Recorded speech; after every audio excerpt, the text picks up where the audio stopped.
À l'âge de 7 ans, mon propre frère jumeau m'a poussé du haut d'une falaise et a dit à la famille que je m'étais noyé. 20 ans plus tard, il trônait au sommet de l'empire de mon père, dormant aux côtés de la mariée qui aurait dû être la mienne. Mais ce qu'il ignorait, c'est que le garçon qu'il avait enterré se tenait déjà, silencieux, dans l'embrasure de la porte ce soir-là. La salle de bal se figea. Les verres en cristal capturaient la lumière. 1000 regards se tournèrent vers l'inconnu au manteau noir. Le jeune maître en bout de table leva sa coupe de champagne, souriant largement et lentement, tel un roi couronné. Il ne m'a pas encore vu. Il n'a pas senti le sol de marbre se fissurer sous ses pieds vernis. Sa femme, Elara, celle qui autrefois murmurait au vent le prénom de mon enfance, leva les yeux. En cet unique battement de cœur, elle comprit. L'homme qu'elle avait épousé pendant 20 longues années n'était pas son garçon. Au grand choc de tous, je suis entré dans la lumière et j'ai prononcé une seule phrase. Mon frère. Je suis rentré chercher ce qui m'appartient. L'Empire trembla. Les lustres s'assombrirent. Mais pour comprendre cette nuit, il faut remonter 20 ans en arrière. La dynastie Ashford régnait sur 3 industries et la moitié d'un continent. L'acier, la marine marchande, et un silence qui enterrait les secrets. Ils étaient une famille qui ne perdait jamais. Lord Cassius Ashford avait attendu 40 longues années pour avoir un héritier. Puis les cieux lui en donnèrent 2. Des jumeaux, nés sous une lune de sang, identiques jusqu'à la courbe des lèvres. L'aîné s'appelait Adrien, le cadet, Julien. La sage-femme se signa à l'instant même où elle les vit tous les deux. Elle murmura que des héritiers jumeaux dans la lignée d'Ashford signifiaient la guerre. Un seul trône, 2 couronnes. Seul le sang pourrait décider. Si vous voulez savoir comment Julian reprend l'Empire Ashford, abonnez-vous et activez la cloche dès maintenant. Adrian, l'aîné de 4 minutes, était de santé fragile. Ses poumons sifflaient. Sa peau était pâle comme l'eau de lune. Les médecins disaient qu'il n'atteindrait pas sa 10e année. Alors la famille l'a caché derrière des portes verrouillées. Elle est, une vieille infirmière, une fenêtre donnant sur des montagnes glacées. Julian, le cadet des jumeaux, devint fort malgré tout. Cheveux dorés, rire éclatant, poigne de fer. Il a appris à monter à cheval avant même de savoir lire. Les domestiques l'appelaient l'enfant en or. Les membres du conseil s'inclinaient déjà devant lui. Lord Cassius l'avait annoncé au monde entier. Un seul héritier. Mais Adrian n'était pas faible. Il attendait. En silence, il lisait chaque livre de la bibliothèque. Il a mémorisé le nom de chaque actionnaire. Il a étudié les registres familiaux à la lueur d'une bougie et connaissait l'Empire mieux que Julian. Et il aimait une seule personne au monde entier. Une fille aux cheveux blonds cendrés et au menton obstiné. Elara Voss, fille du plus ancien allié des Ashford, promise à Adrian depuis le berceau. Elle est venue en secret. Elle apportait des prunes confites et des histoires volées. Elle lui disait qu'il serait un grand seigneur, un jour. Et il l'a cru. Parce que lorsqu'elle souriait, même les portes verrouillées de l'aile est semblaient sans limite. Puis vint la prophétie. Un vieux moine descendit des montagnes du nord. Il prononça 5 mots fatals. Un seul héritera. Cette nuit-là, Lord Cassius fit son choix. Le jumeau le plus faible serait envoyé au loin. Pour sa santé, disait-il. Pour son âme. Un monastère perché dans les falaises allait l'engloutir. Air calme. Prière froide. Une longue vie de néant. Adrian avait 7 ans quand ils sont venus. Il n'a pas pleuré. Il a regardé son père une fois, et il a compris, choisi pour disparaître à jamais. Mais ce qu'ils ignoraient, c'est que ce matin-là, ce n'était pas le bon jumeau qui avait franchi les grilles du domaine des Ashford. Avant que la calèche ne s'ébranle, Julian trouva Adrian près des falaises, souriant, tenant le cheval de bois qu'il avait sculpté. « Père a fait un don au monastère, dit Julien. Il m'a chargé de le remettre. » Adrien tendit la main, Julien le repoussa. La chute fut longue, l'eau noire, le courant l'entraîna vers les grottes marines sous les falaises. Au coucher du soleil, la famille apprit la nouvelle. L'aîné des jumeaux avait glissé. L'aîné des jumeaux s'était noyé. Aucun corps, pas de tombe. Juste un petit cheval en bois sur les rochers. Juliane a pleuré magnifiquement lors de la cérémonie. Et Lara n'a pas pleuré. Elle se contentait de fixer l'océan, sans dire un mot, pendant 3 jours. Mais voici venir le premier coup du sort. Juliane n'en avait pas fini. Cette semaine-là même, il falsifia le sceau de son père et signa lui-même le certificat de décès d'Adriane. Il le déposa auprès du magistrat, effaçant Adriane de chaque registre, de chaque testament, de chaque livre de compte de la maison. Il s'est assuré que, même si le corps revenait à la surface, le nom, lui, n'existerait plus. Puis Juliane se tourna vers Elara. Il lui a dit que le dernier vœu d'Adriane était qu'il se marie. Les maisons, insista-t-il, devaient encore s'unir. Elara avait 8 ans, plus aucun choix possible. Le contrat fut scellé à la cire rouge. L'enfant d'or devint l'unique héritière. Mais Adriane ne s'est pas noyée. Le courant l'a entraînée dans une grotte marine. Un pêcheur l'en a sortie. Le pêcheur appartenait à un ordre secret de moines guerriers qui vivaient dans les montagnes que la famille avait autrefois évoquées. Ils ont recueilli le garçon brisé. Ils ne lui ont pas demandé son nom. Ils ne lui ont posé qu'une seule question. Veux-tu vivre ou veux-tu rentrer? Adriane, 7 ans, côte brisée, du sel dans les cheveux. Il leva les yeux vers le vieux moine et prononça un seul mot. Les 2. Cette nuit-là, la vengeance silencieuse d'Adriane Ashford commença. 20 hivers passèrent, l'Empire grandit. Julien devint véritablement le jeune maître, prenant la place de son père à 22 ans. Lord Cassius était tombé malade. Julien épousa Elara lors d'une cérémonie étincelante, sous le regard de 3000 invités. Il souriait à chaque caméra, il signait chaque contrat.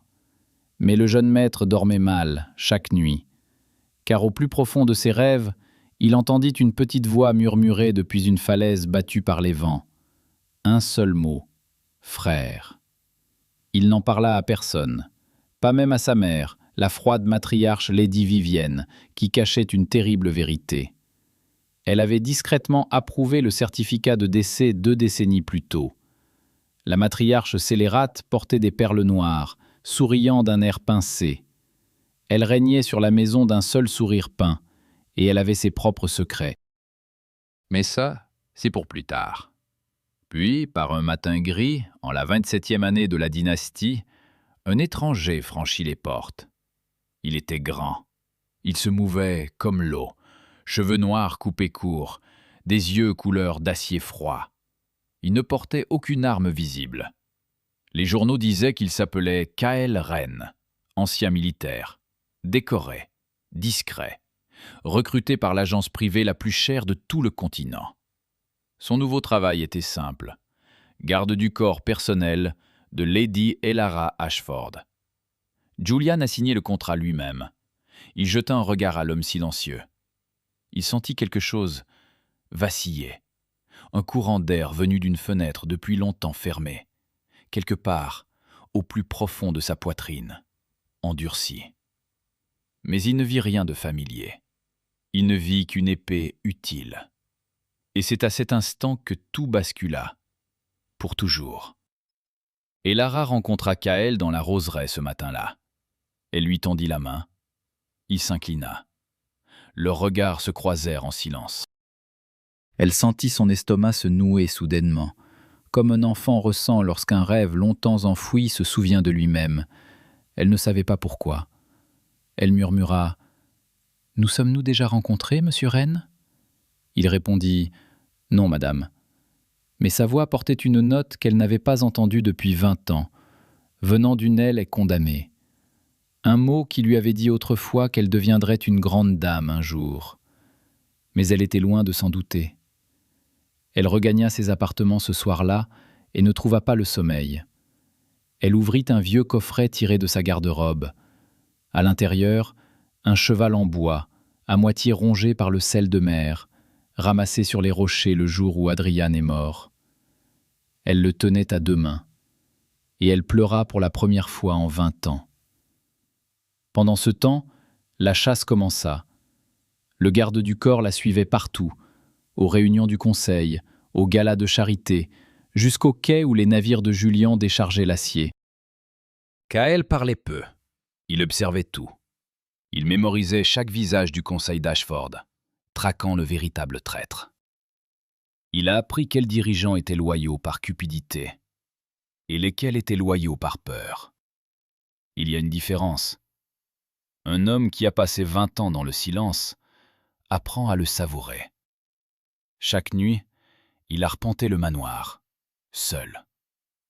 Il se tenait sous la fenêtre de l'aile est, comptant les carreaux de verre.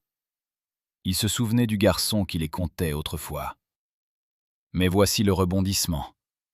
Kael n'était pas seul dans sa traque. Quelqu'un d'autre observait le jeune maître. Tout là-haut, dans les falaises du nord, l'ancien ordre observait les moines qui l'avaient arraché à la mer. Ils étaient les vestiges d'une vieille fraternité du temps de guerre, dispersée, cachée, oubliée. Et pourtant, bien vivants. Pendant 20 ans, ils l'ont formé à l'acier, au silence et à la finance. Oui, une finance discrète et patiente. L'ordre possédait une société écran, petite au début, puis plus grande, puis un groupe holding avec 7 bureaux. Ils avaient passé 2 décennies entières à racheter discrètement la dette des Ashford, chaque obligation, chaque emprunt, chaque créance en souffrance. Au moment où Kael franchit les portes du manoir, l'ordre détenait près de 40% des dettes de l'Empire. Et l'ordre n'obéissait qu'à un seul homme, le garçon qu'ils avaient tiré de la mer, leur véritable jeune maître. Pendant ce temps, Elara commença à remarquer des détails. La façon dont Kael tenait une tasse de thé, la façon dont il se tenait devant une fenêtre, la façon dont il inclinait la tête quand elle riait, comme s'il rangeait ce son dans un coffre secret. Un soir, elle laissa tomber un gant dans l'escalier.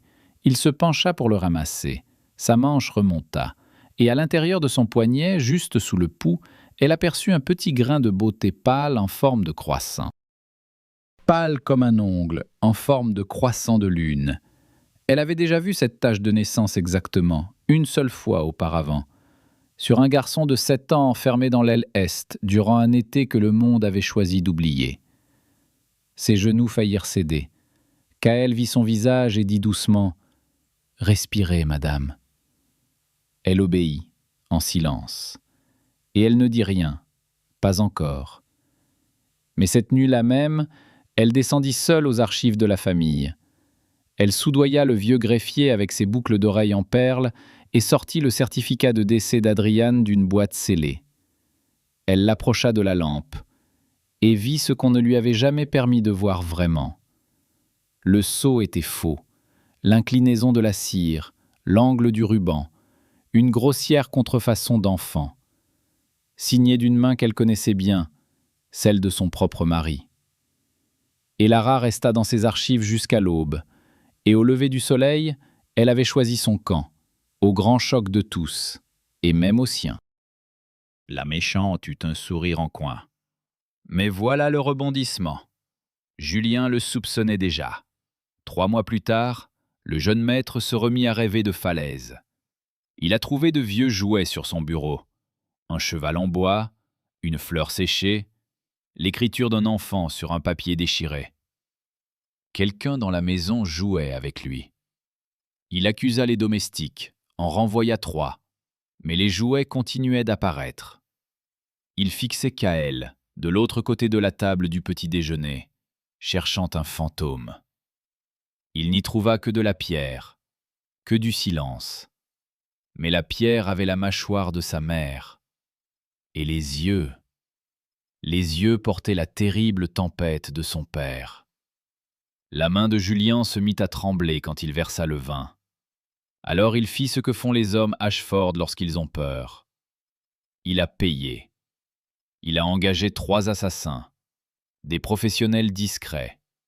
Il les a envoyés à la poursuite de Kael par une nuit pluvieuse d'octobre. Ils ont franchi le mur du jardin, entraînés et armés. Ils étaient morts avant d'atteindre la haie de rosiers. Kaël n'a même pas dégainé de lame. Il s'est servi du mur, du fil de jardin et du silence que les moines lui ont enseigné. Il a déposé les corps dans la fontaine pour que le jardinier du matin les découvre en premier. Julien l'a appris au petit déjeuner. Il sourit et murmura « Quelle tragédie !» Mais sa main tremblait si fort que son café se renversa sur la nappe en lin.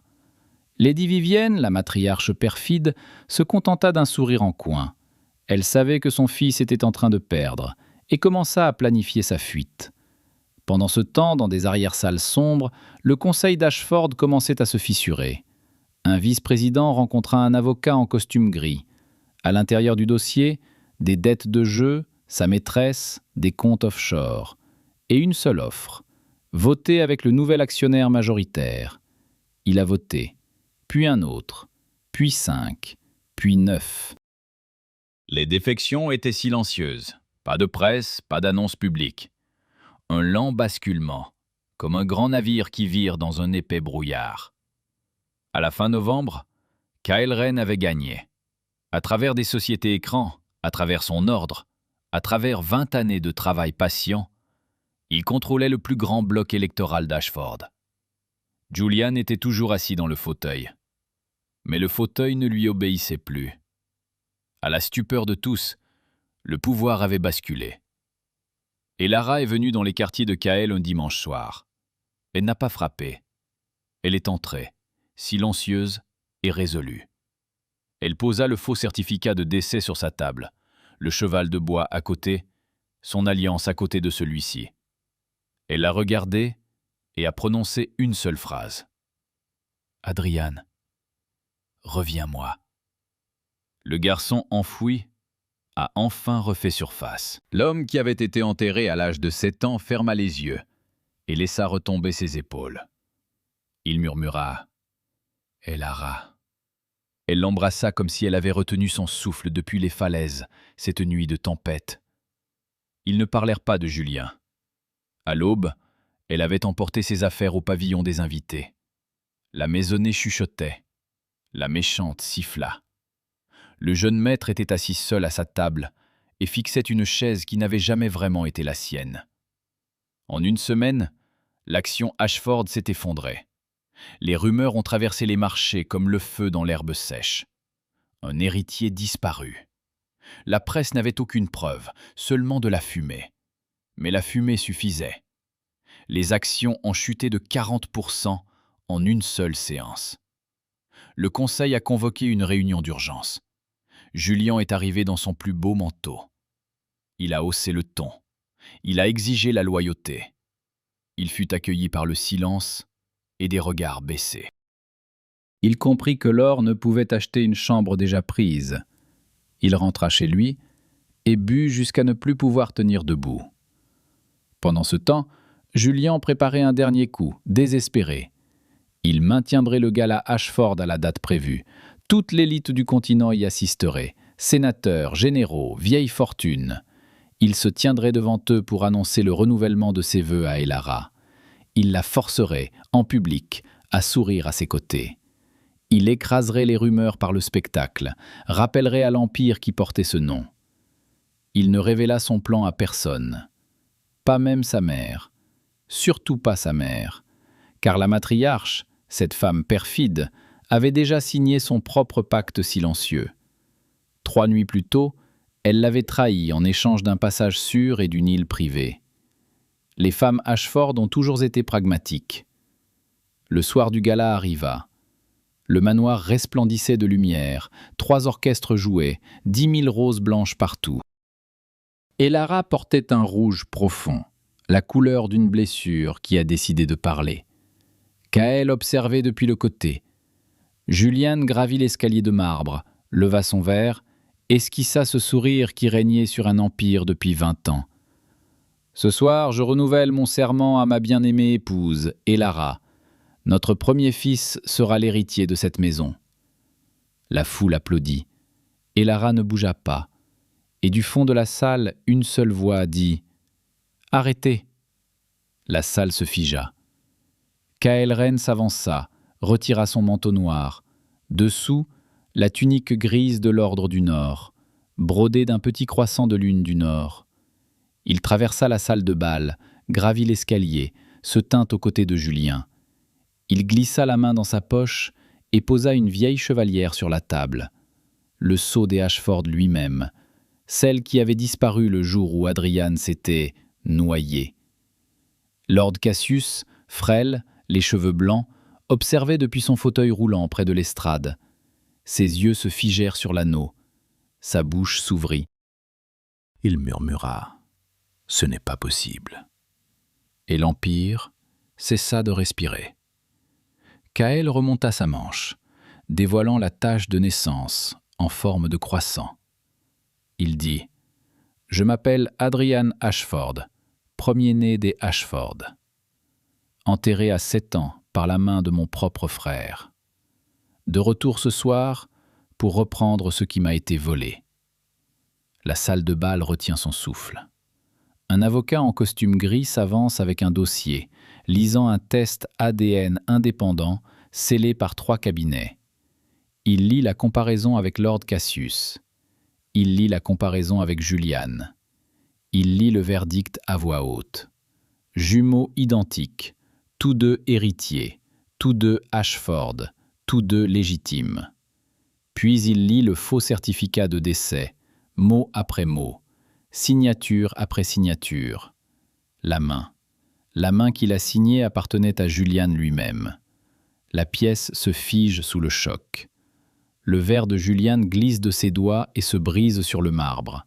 Sa mère, cette femme infâme, ne lui accorde même pas un regard.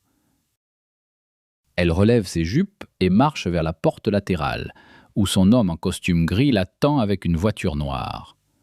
Elle ne se retourne pas vers son fils, pas une seule fois. À la stupeur générale, le patriarche s'agenouille le premier. Lord Cassius s'arrache de son fauteuil, ses genoux heurtent le marbre. La salle sombre dans un silence de mort. Il lève les yeux vers le garçon qu'il avait abandonné, et il murmure « Pardonne-moi, mon fils, pardonne-moi ». Adrian aide son père à se lever. « Relevez-vous, père, la maison a besoin de son seigneur debout ce soir. » L'Empire change de main. À l'aube, c'est terminé.